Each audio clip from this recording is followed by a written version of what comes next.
Thank you guys for being here. How you guys doing? Good. All right, what do we got? What went into putting this pro day together? Yeah, you know, I give all the credit to Coach JC, James Clark.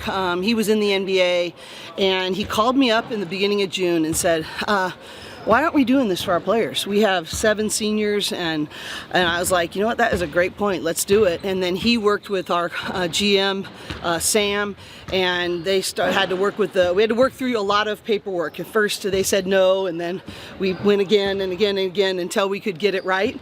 But really just thought this was a great opportunity. The NBA does it with college men's teams all the time. Why aren't we doing this for our women? And so I'm really proud that we're the first women's program to ever do something like this, and so really was just a fun experiment to showcase the great work our players have done. And you got 7 players that's potentially going to be in the draft next year. Talk about you all putting this together as well, and just the development of the program. Well, the best part is what I just came from, talking to each individual WNBA GM or coach and having them say exactly that, like the development of your players.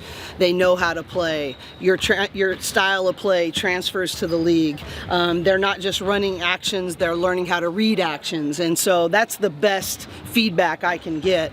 And because this isn't about us, this is about parallel paths of building championship level program in college and those kind of habits of what it takes to do that, and at the same time knowing that 80–90% of our players want to become pros, and so how do we have a system and a development package that prepares them to do exactly that. And couldn't be any more thrilled about the feedback we got from everybody from the league office to the GMs and to the coaches.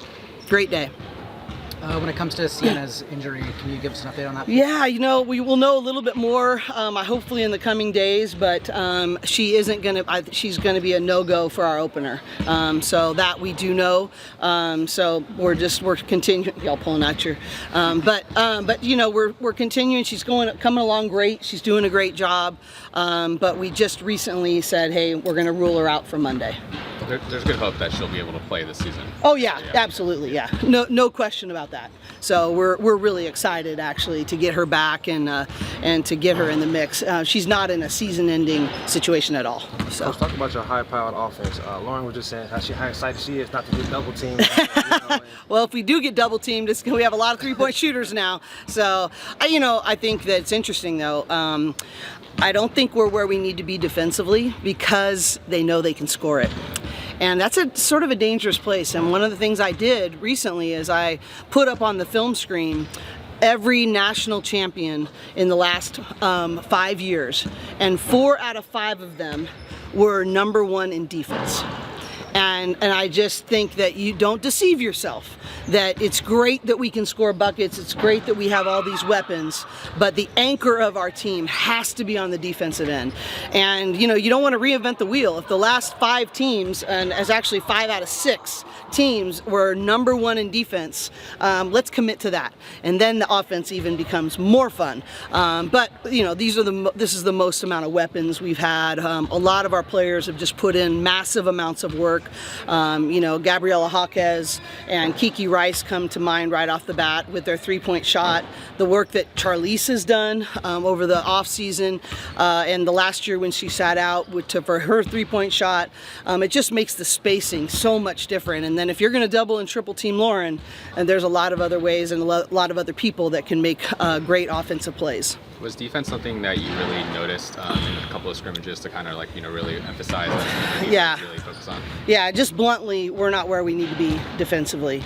We actually are the other area, the 2 biggest areas. I just don't think we're playing with enough competitive want-to physicality on the defensive end. We need to raise our toughness level on defense. And the other thing that's been a huge strength of ours that we were awful at in our first 2 scrimmages is offensive rebounding. And again, when you make a lot of shots, it doesn't get exposed as much. But if you have that one important game that you happen to have an off shooting night, you better have the habit of going to get extra possessions on the offensive glass. And those are the 2 areas that I'm actually not very happy about right now. And that if we expect to be competing at a championship level, and obviously I think we have the #1 most difficult non-conference schedule in the country, numerically speaking, then judging by who we're playing by the net, we better get get a hold of that really quickly. And so I don't think we're as aggressive enough. I don't think we're talking enough. I don't think we're, dictating. I think we're reacting on defense. And then, I just think we're a little better than we are on the offensive end, and we're not fighting for extra possessions nearly enough. So when you have a 30-game season, obviously, yeah, it's going to be a long season. But totally. With that first game, how does that really set the tone for, the rest of the season going into March?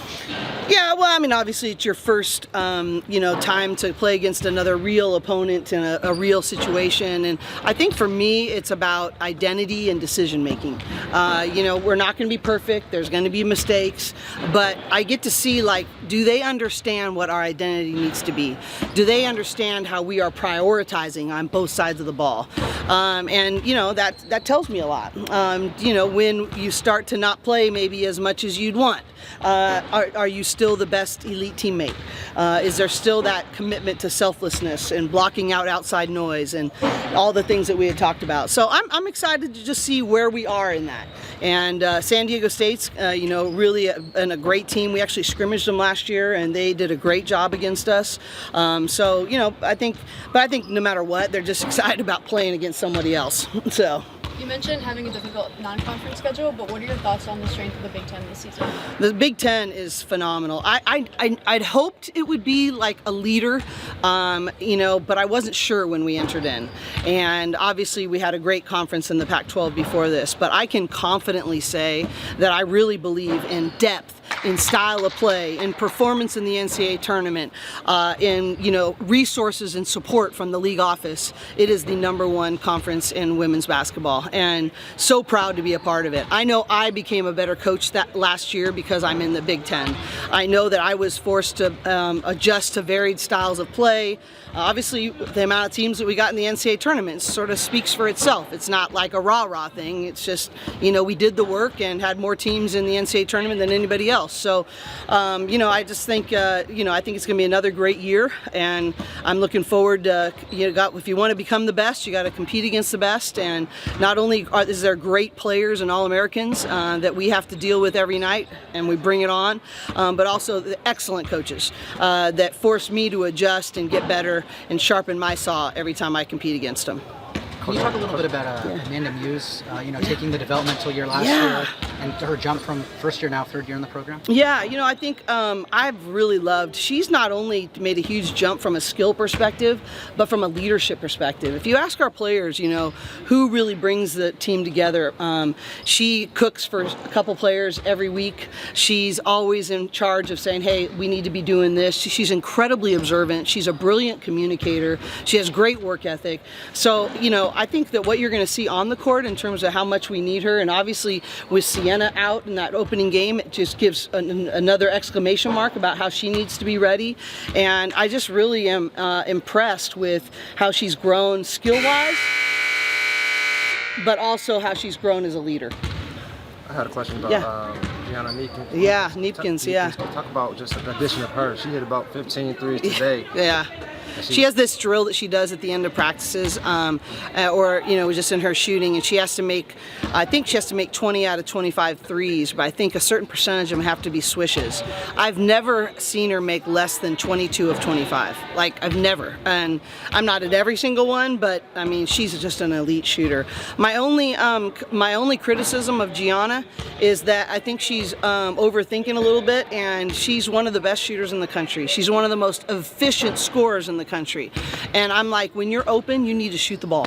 And I think she's passing up on some shots, and and I think it's part of it is she's never played with this many other great players, and she's selfless. She wants to win, and so. But I think the biggest thing I tell her that you help winning when you take the shots when you're open, and she's one of the very few 50, 40, 90 players in the entire country, and so we need her to step up and shoot when she's open. But she has been a tremendous addition to our program.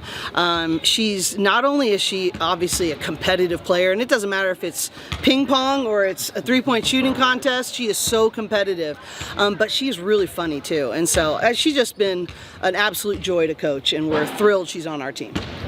You mentioned Sienna earlier. Can Yeah. you talk about the other freshmen, what they got? You saw Lena out there getting a lot of time. Yeah, Lena's been amazing. All of them have been great. They have their own name, Slizzy, and so self-proclaimed that they for Lena and Crizzy and Sienna, and so I actually did it the wrong order, but Slizzy is their nickname, and they are proud of it. But you know, I really think Lena is going to be really a key factor for us. In the first scrimmage, she led us in minutes played, and she's been shooting the ball much better as we've gone along. She's gotten more confident. The biggest thing for her is playing with aggression, and as she gets more confident, and she's thinking so much right now that it sort of slows her down. But I'm like, make more aggressive mistakes, and you know, and Sienna, before she tweaked her leg, she was, I mean, playing way beyond her years. I mean, she is every bit her own dominant player, and she'll be one of the best players who have ever played here when it's all said and done, if she can keep up the direction she's going. And Crizzy might be the most loved player on the team, but she can really shoot the ball, and so she's been great in terms of our drive and kick situations, and Kiki getting downhill and hitting her for corner threes, and but more than anything, they've just been seamless in how they've just integrated into the team as human beings, and we're really excited about all three of them. You guys good? All right, really appreciate you guys being here today. It's a great time. Thank you so much.